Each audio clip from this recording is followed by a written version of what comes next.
ये निर्धारित प्रणाली में एक अचंभित करने वाला फेरबदल कर दिया है। अब रशिया मेरा मेन प्रतिद्वंदी है और मैं इसकी इकोनॉमी तबाह करके छोड़ूंगा। कैसे करूंगा मैं? साहब एक मुझे कोजेंट रीजन दीजिए, क्यों ना खरीदें अगर हमें सस्ते भाव में मिल रहा है। हम क्यों डबल ट्रिपल कीमत पर अमेरिका से खरीदें? हमें समझ नहीं आया। अंतरराष्ट्रीय समुदाय में देशों के बीच के रिश्ते, देशों के बीच का समीकरण जियो पॉलिटिक्स, जियो स्ट्रैटेजी पर मुनस्सर होता था। ये था long term basis for strategic planning and calculations, जिसमें हर देश अपने राष्ट्र हितों को मैक्सिमाइज करता था, प्राथमिकता देता था और नेविगेट करता था जो और बड़े प्लेयर्स हैं उनके साथ, एक निर्धारित दिशा तय करके कि साहब हमारे जियोपॉलिटिकल इंटरेस्ट क्या हैं, वो औरों से कैसा मेल खाते हैं, क्या वो अलग हैं, क्या वो जुदा हैं। इसके बुनियाद पर हम अपने दोस्त और दुश्मन चुनते थे और उनके साथ डील करते थे। डोनाल्ड ट्रंप साहब ने तो जब से आए हैं ये निर्धारित प्रणाली में एक अचंभित करने वाला फेरबदल कर दिया है। वो एक कैलिडियोस्कोप बना दिया है कि ट्रेड और टैरिफ्स डोमिनेट करेंगे देशों के रिश्तों को। कोई जियोपॉलिटिकल हित नहीं, कोई जियोपॉलिटिकल समीकरण का एनालिसिस नहीं, बट कि क्या ट्रेड है, क्या टैरिफ हम पे लगाए जा रहे हैं, क्या हम लगाना चाहते हैं। और ये मर्केंटाइल जो बेसिस पर वो इंटरनेशनल रिलेशंस को लाना चाहते हैं। अरे साहब ये भी मंजूर होता बशर्ते कि इसमें कोई स्टेबिलिटी होती। एक जैसा कैलिडियोस्कोप होता है ना, जो खिलौना जो बच्चे टूटी चूड़ियों के साथ खेलते हैं, वो अब मिनट बाय मिनट, घंटे बाय घंटे, दिन ब दिन जैसा आप हिलाओ बदलता रहता है। तो डोनाल्ड ट्रंप साहब तो साहब एक नया समीकरण कर रहे हैं जो मिनट बाय मिनट बदल रहा है, जो डे बाय डे बदल रहा है। आज कुछ और, कल कुछ और, गिरगिट की तरह वो रंग बदलते जा रहे हैं। तो साहब इसका जो प्रॉब्लम और देशों के लिए खड़ी हो रही है कि हम अपनी दीर्घकालीन लॉन्ग टर्म प्लानिंग कैसे करें, लॉन्ग टर्म स्ट्रैटेजी कैसे डिवाइस करें, कैसे मैनेज करें रिश्ते। क्योंकि हम मिनट बाय मिनट तो साहब यहाँ कभी वहाँ धक्के तो नहीं खा सकते साहब। ऐसी धक्काशाही पे अंतर्राष्ट्रीय समुदाय नहीं चल सकता, ज़्यादा देर नहीं चल सकता। यहाँ तो साहब कुछ महीनों में, 7 महीनों में प्रॉब्लम खड़ी आ रही। तो मैं ज़रा ठोस तरीकों में कहने की क्या कोशिश कर रहा हूँ। Let's see it in a very concrete manner. Theory के लिहाज से नहीं, एक्चुअल प्रैक्टिस के लिहाज से बात करें। कोल्ड वॉर, भारत ने नॉन अलाइंड पॉलिसी अख्तियार करी। ना हम अमेरिका के खेमे में हैं, ना हम सोवियत संघ के खेमे में हैं, हम नॉन अलाइंड हैं साहब। हम अपने फैसले खुद करेंगे कि आप हमें वहाँ से आदेश दो, ग्रेट ब्रिटेन जैसे वर्ल्ड वॉर 1 में, वर्ल्ड वॉर 2 में, तुम इससे वॉर करोगे, तुम उससे वॉर करोगे, इससे शांति करोगे। हम ये डिक्टेशन लेने को तैयार नहीं है साहब। अपने राष्ट्र हित में अपने फैसले हम खुद करेंगे। अपनी नेशनल सॉवरेनिटी, अपनी स्ट्रेटेजिक ऑटोनॉमी को हम प्रिजर्व करेंगे। तो हमने नॉन अलाइंड पॉलिसी तैयार करी। ना हम आपके साथ हैं, ना हम आपके साथ हैं साहब, हम अपने साथ। थोड़ी देर तो अमेरिका ने इसको झेल लिया, क्योंकि उसने देखा कि जो मैक्सिमम देश थे थर्ड वर्ल्ड के वो नॉन अलाइंड हो गए साहब। सैकड़ों देश नॉन अलाइंड हो गए। सबको पॉपुलर लगा कि साहब ना हम आपके पीछे लग्गू बनना चाहते हैं, ना रूस के पीछे लग्गू। हम तो साहब अपने आज़ाद बेसिस पे फैसले लेंगे। हम आज़ाद देश, हम कॉलोनीज नहीं हैं। ठीक है साहब। ये कुछ समझ आने में अमेरिका को प्रॉब्लम हुई और फिर पोलराइजेशन हो गई साहब। You are either with us या अगेंस्ट अस, कि मध्यकालीन मार्ग कोई नहीं है साहब, कोई बीच का रास्ता नहीं है। या तो आप हमारे साथ हैं या आप हमारे दुश्मन हैं। अजीब बात है साहब। लेकिन इसके चलते 1971 तक पोलराइजेशन कंप्लीट हो चुकी थी। कहने को अमेरिका अपने आप को प्रजातंत्र, the greatest democracy in the world कहता था, भारत भी डेमोक्रेसी था, लेकिन इन दोनों के रिश्ते कभी डेमोक्रेटिक रहे, कभी कोई कॉमनैलिटी रही।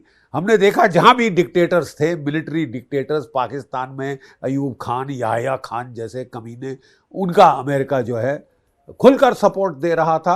भारत एक प्रजातंत्र के बरखिलाफ, मतलब values, shared values were not enough, काफी नहीं थे दोनों देशों के रिश्ते मजबूत करने के लिए।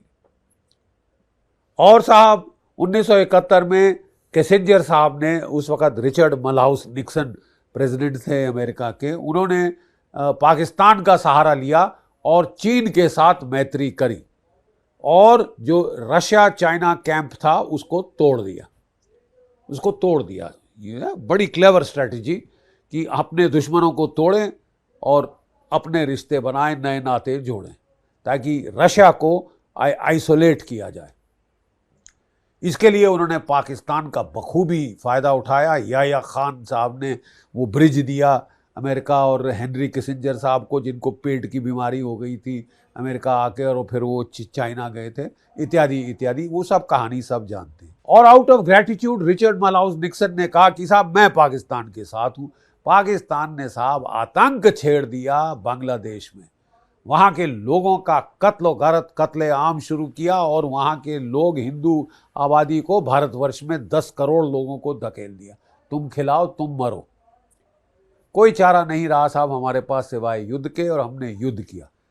सोवियत संघ ने भारत का खुलकर सपोर्ट दिया, जो हथियार हमें चाहिए थे वो दिए। यूनाइटेड नेशन में, सिक्योरिटी काउंसिल में, हर जगह खुलकर रज कर सपोर्ट दिया साहब, without any qualms, without any questions, no question asked, support दिया उन्होंने। और भारत ने पाकिस्तान के 2 टुकड़े कर दिए, बाहुबल से नए देश का निर्माण किया। ठीक है साहब। उस वक्त रिचर्ड निक्सन ने अमेरिकन 7th फ्लीट जंगी बेड़े को बे ऑफ बंगाल में भेजा भारत को डराने के लिए। फिर भी वो बांग्लादेश का जन्म नहीं रोक सके। पाकिस्तान के 2 टुकड़े होकर रहे, चाहे चीन उसके साथ था, चाहे अमेरिका उसके साथ था, भारत हावी हुआ। और ये जो है साहब भारत अमेरिका के रिश्तों में सबसे लोएस्ट लेवल था, Nadir, of Indo American relations. चलिए साहब आगे बढ़ें। बड़ा भारी फेरबदल हुआ कब? 1990 में। कैसे? सोवियत संघ 15 टुकड़ों में टूट गया, उसकी इकोनॉमी को डुबो दिया गया। The Soviet economy was destroyed. कैसे? सऊदी अरेबिया का सहारा लेकर अमेरिका ने ऑयल की कीमतें $30 प्रति बैरल से हटाकर $10 प्रति बैरल कर दी। सोवियत संघ की इकोनॉमिक बैक को तोड़ दिया।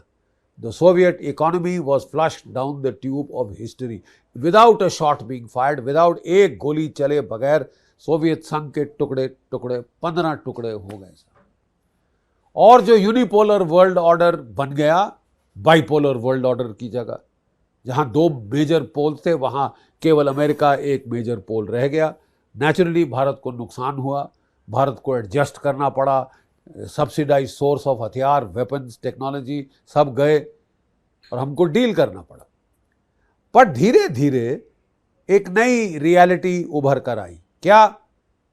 अमेरिका ने चीन को मदद की कि वो उभरे as a counter balance to Russia.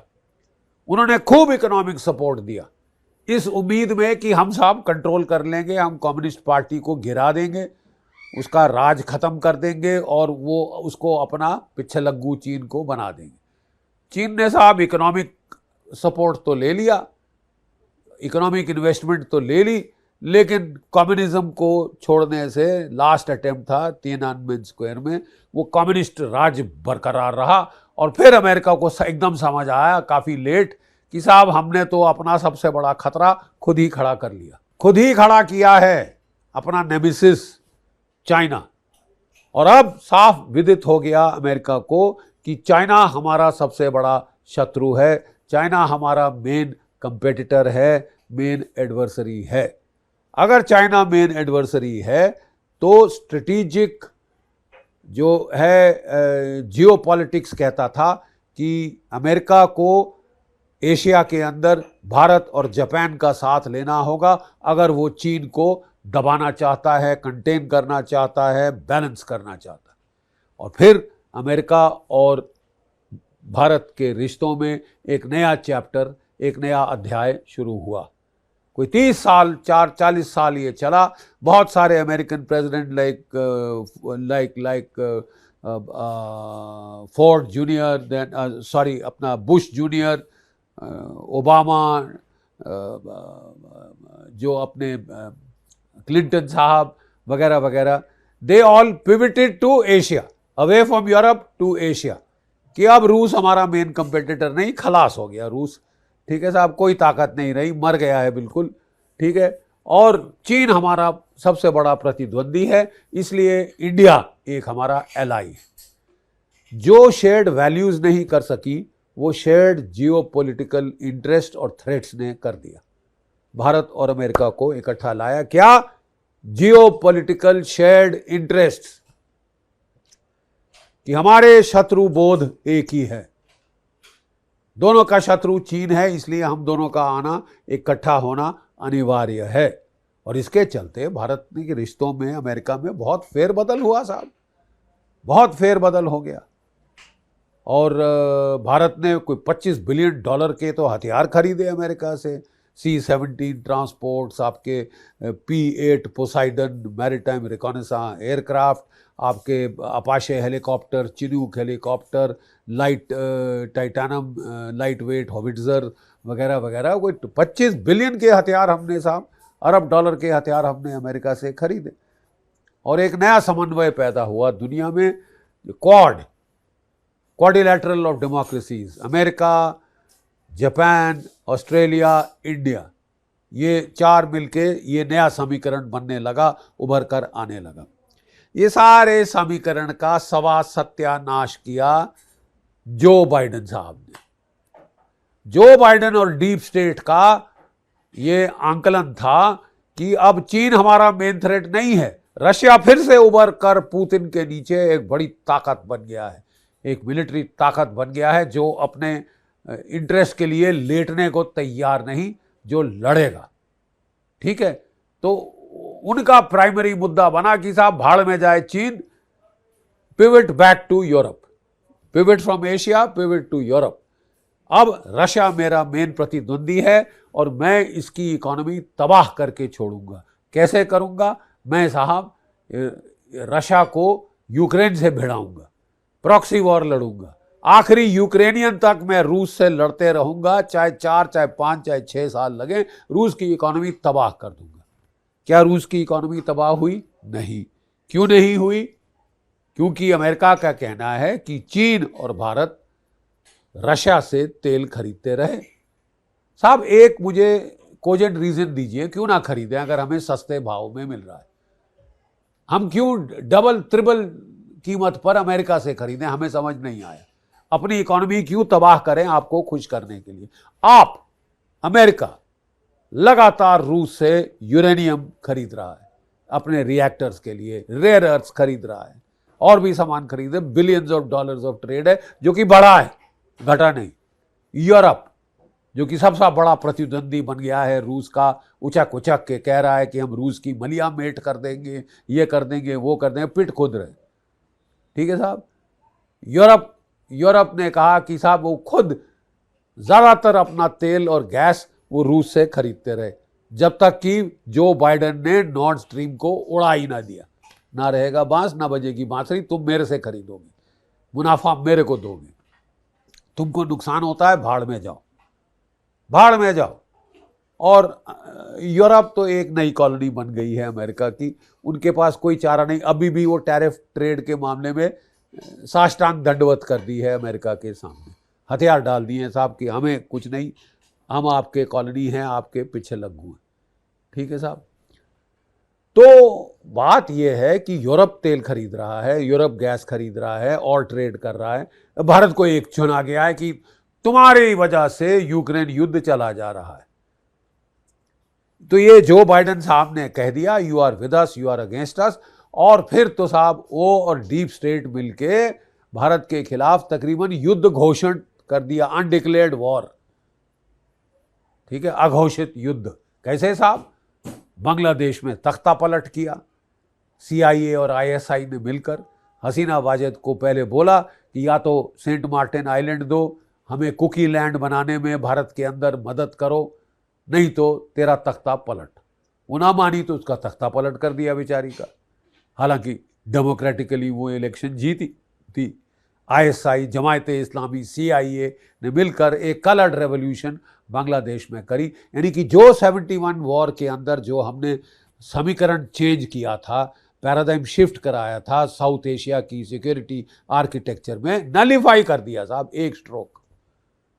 अब भारत टू फ्रंट सिचुएशन, यानी कि चीन उत्तर में, पाकिस्तान पश्चिम में, अब 3 फ्रंट वॉर सिचुएशन में डाल दी। हमसे $1 बिलियन खसोट लिए साहब, और हमें कहा कि हम आपको GE-404, GE-414 इंजन देंगे। पैसे खा लिए, देने से मना कर दिया। छुरी पीठ में घोपी, सालों साल लटका दिया डिलीवरी अपाचे हेलीकॉप्टर्स के, अब जाके जिए। फिर आप हमको कहते हो साहब हमसे हथियार खरीदो, रूस से ना खरीदो। कभी रूस ने ऐसी पीठ में छुरी घोपी है भारत के? सीधा सवाल। आप तो साहब, आपका भरोसा क्या है? आप कहते कुछ हो, करते कुछ हो। कहते हो आप हमारे दोस्त, और जितना नुकसान आप अमेरिका ने पहुंचाना शुरू कर दिया था बाइडेन काल में, वो शायद ही हमारे पे कभी किसी और देश ने किया है। इतना वैर, इतना वैमनस्य, ठीक है साहब। और नहीं, तेल खरीदना बंद करो, हथियार खरीदना बंद करो, हमसे हथियार लो, हम पैसे खसोट लेंगे, देंगे नहीं साला। अजीब हद है साहब। और हमको मजबूरी है कि हम आप ही से खरीदें और अपनी पीठ में छुरा घुपवाएं बार बार बार बार बार बार। अकलमंद आदमी एक बार धोखा खा के समझ जाता।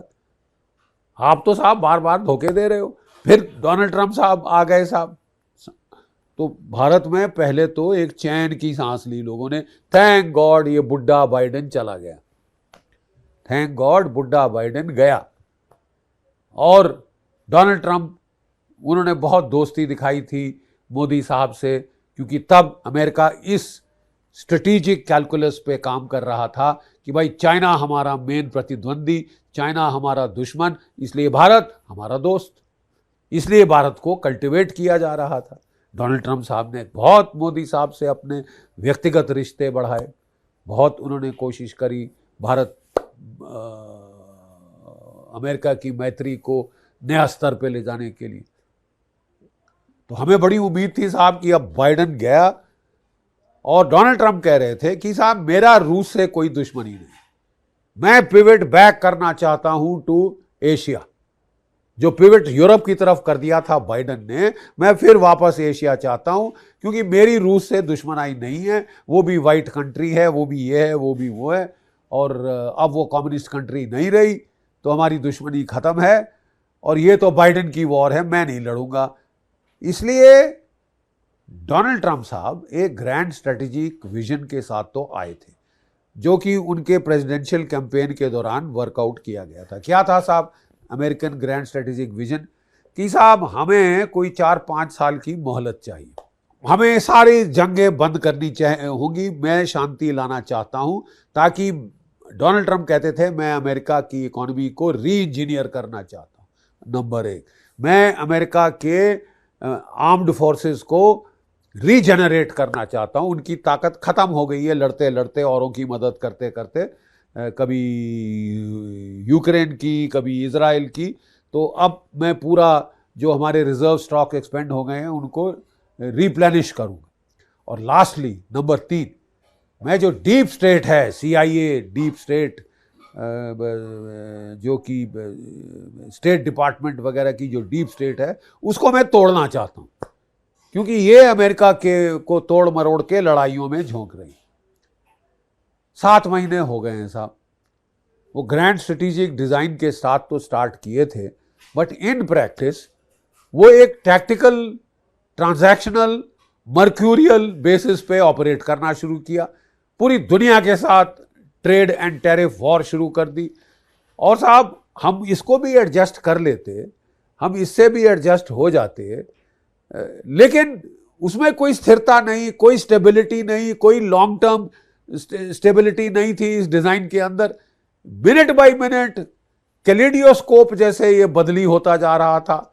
आज ये फैसला, कल वो फैसला, कल तीसरा फैसला, कल चौथा, कल पांचवा, कल उसके ठीक विपरीत, बैक टू स्क्वायर वन। तो साहब ऐसे माहौल में बाकी देश कैसे एडजस्ट करेंगे? How will they strategise? How will they carry out a long term strategic design, a strategy?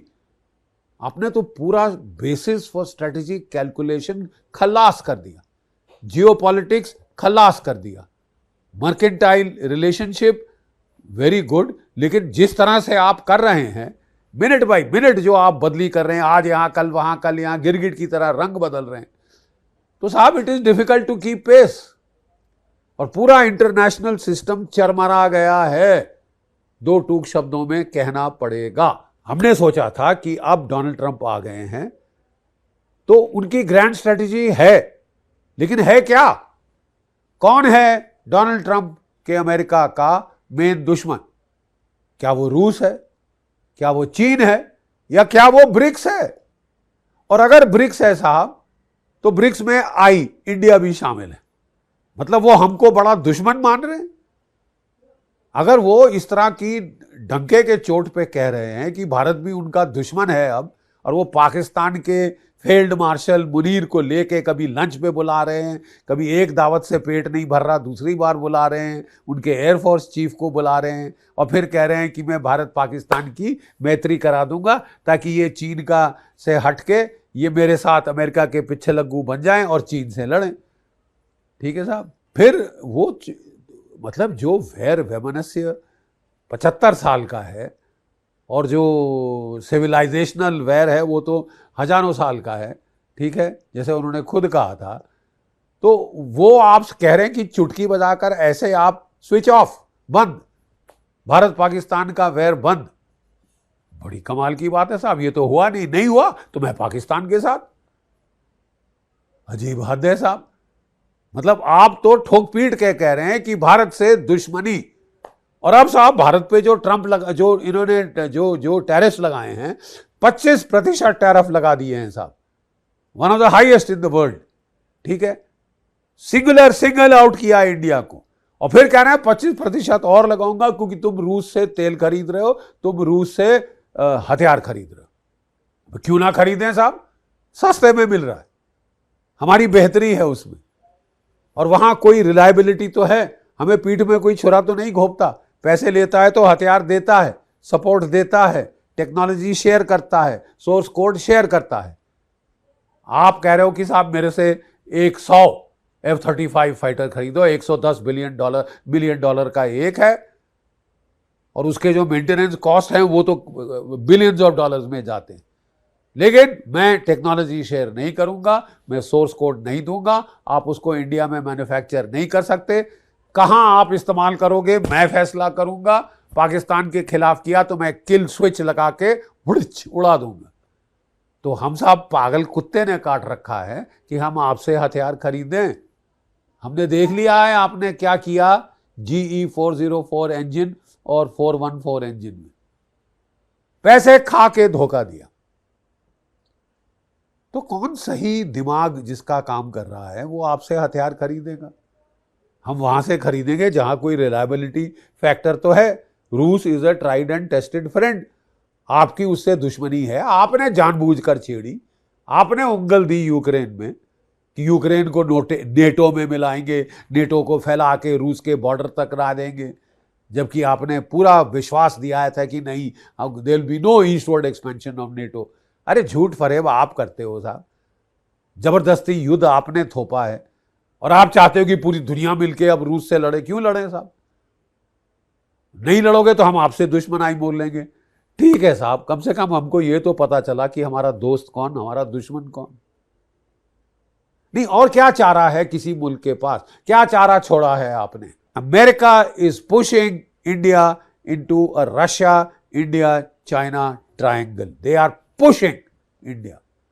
They are forcing the rest of the world to gang up against the United states for its share self preservation. आत्मरक्षा के लिए बाकी दुनिया को आप इकट्ठा कर रहे हैं अपने बरखिलाफ। जबकि हेनरी किसिंजर ने अमेरिका को साफ कह दिया था कि देखिए, it should be settled maxim of American foreign policy never to take on more than one major Asian power at a time, कि एशिया की महाशक्तियों को एक एक करके आड़े हाथ करो, कभी इकट्ठा मत करो। महाशक्तियों से क्या संकेत था? रूस, चाइना, इंडिया, इनको कभी अकेला इकट्ठा मत धकेलो। एग्जैक्टली ये आप कर रहे हैं, क्योंकि you have lost all site of Jio politics in the new quest for a mercantilist paradigm. और वो भी मर्केंटलिस्ट पैराडाइम है उसमें जिसमें कोई स्टेबिलिटी हो, कोई लॉन्ग टर्म पर्सपेक्टिव हो तो बात है साहब। मिनट बाय मिनट बदली हो रहा है, ये डील वो डील, ये डील नहीं हुई तो वो डील। तो साहब बाकी दुनिया तो पगला जाएगी आपके साथ कीप पेस करते करते। जिस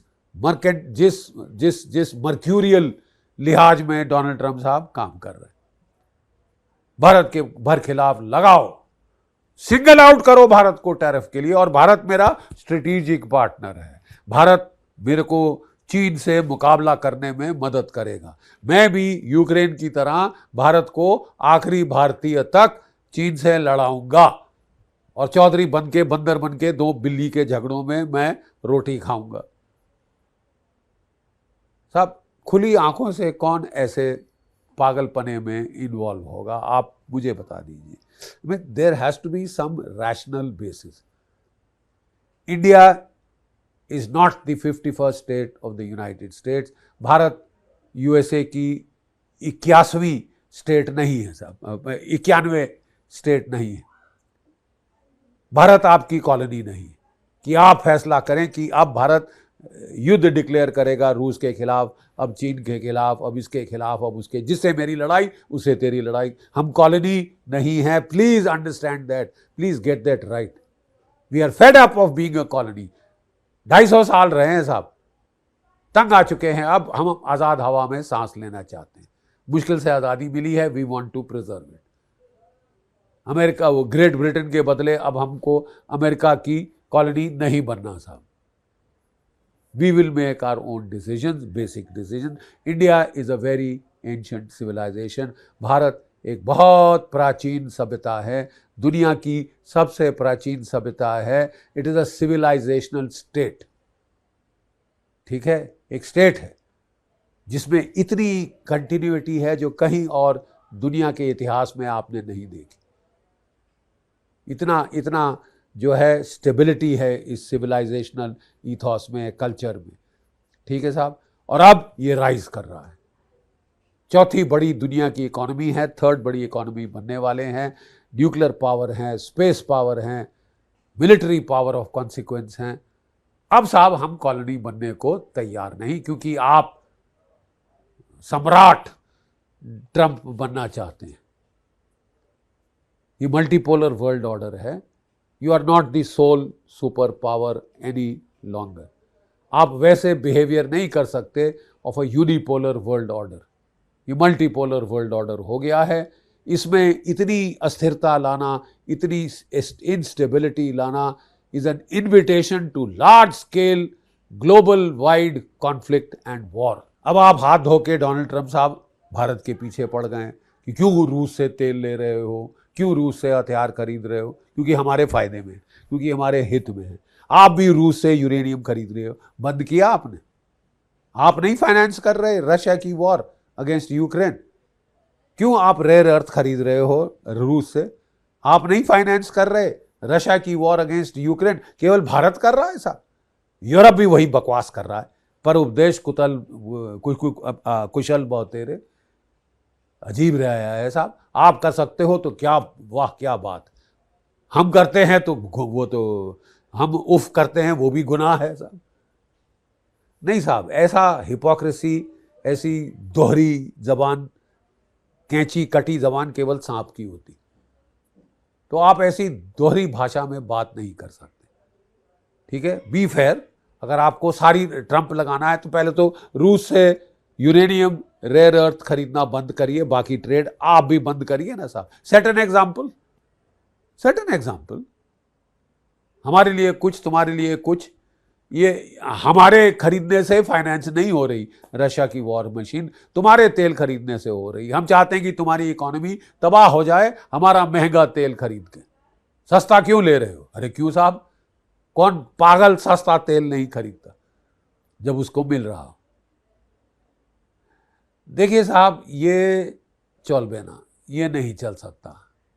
आपको क्लियर होना पड़ेगा कि आपकी long term game plan, long term strategy क्या है, किसको आप अपना दुश्मन समझते हो, किसको दोस्त समझते हो। अभी तक हमने देखा है कि अमेरिका ने अपने दोस्तों की, एलाइज की सबसे ज्यादा बत्ती बंद करी है।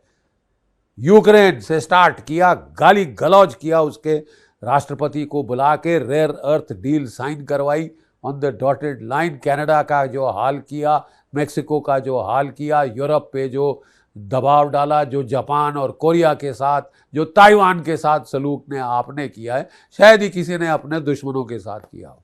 भारत आपका सो कॉल्ड क्वाड का पार्टनर, स्ट्रेटेजिक पार्टनर वगैरह वगैरह, जो सलूक आपने किया है किसी दुश्मन ने नहीं किया।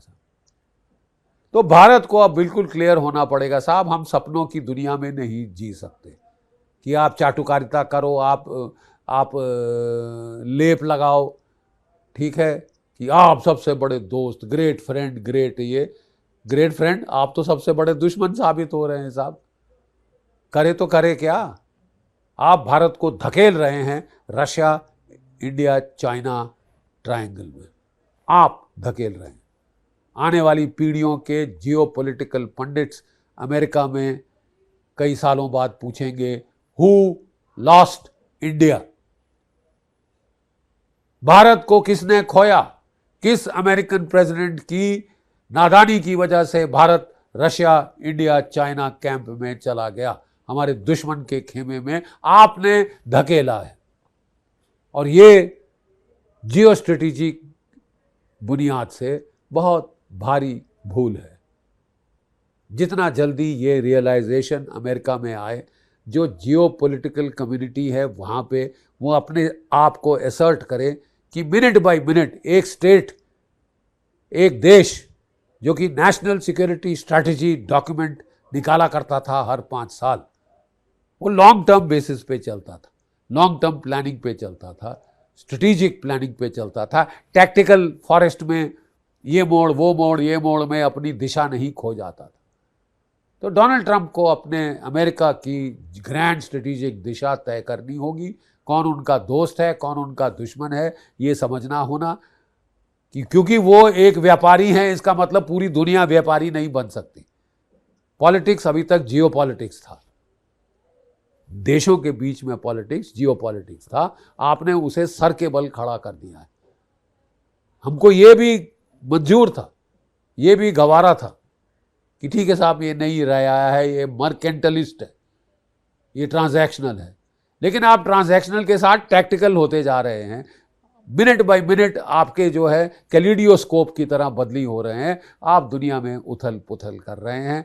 आप प्लीज़ थोड़ा एक सांस लीजिए और आप फैसला करिए आप किधर जा रहे हैं, आप दुनिया को कहाँ ले जा रहे हैं। जय भारत, जय हिंद।